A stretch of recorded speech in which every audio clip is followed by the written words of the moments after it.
Eh bien salut tout le monde, c'est Nox et j'espère que vous allez bien.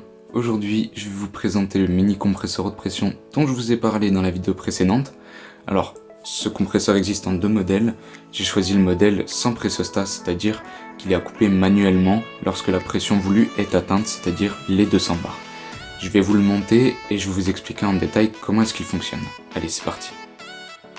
Nous revoilà avec le compresseur installé. Je vais vous parler de 2-3 petits points à vérifier avant la mise en route du compresseur. Petit premier point, on va vérifier que la pompe à eau tourne bien. Pour ce faire, on va juste vérifier qu'elle fasse un bon bruit et que l'eau circule bien dans la culasse du compresseur. Pendant la compression, vérifiez bien que la température ne monte pas au-dessus de 75 degrés indiqué par le constructeur.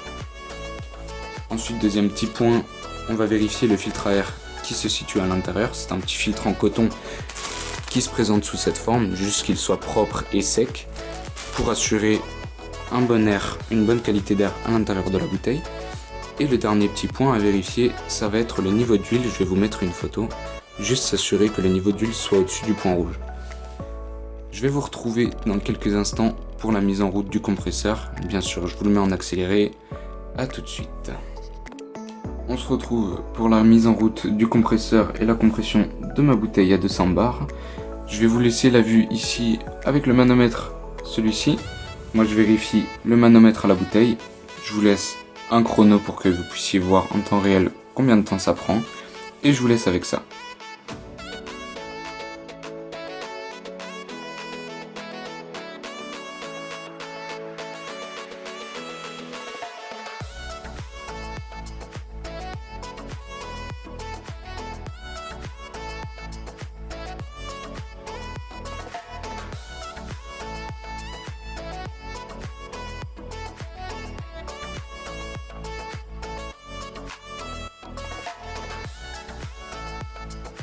Alors voilà, il nous aura fallu 6 minutes et quelques secondes pour atteindre les 200 bars au compresseur.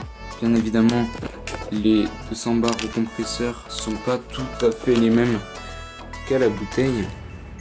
À la bouteille, je sais pas si on le voit bien, on est à 3000 PSI qui équivaut à 200 bars. Donc vaut mieux vérifier à mon sens la bouteille plutôt que le compresseur.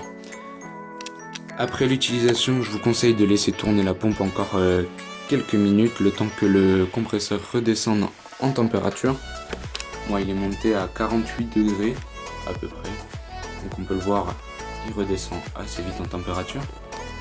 Pareil, toujours après, vidanger juste la pression qu'il y a encore à l'intérieur. Faites-le tout doucement, sinon vous allez faire sauter les joints qu'il y a à l'intérieur. Voilà.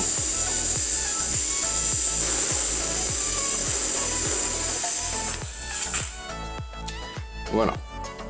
Une fois qu'on peut le dévisser complètement, c'est fini. Et on peut venir débrancher la bouteille du compresseur. On peut tout de suite vérifier que ça fonctionne bien. Et voilà, votre bouteille est gonflée à 200 bars.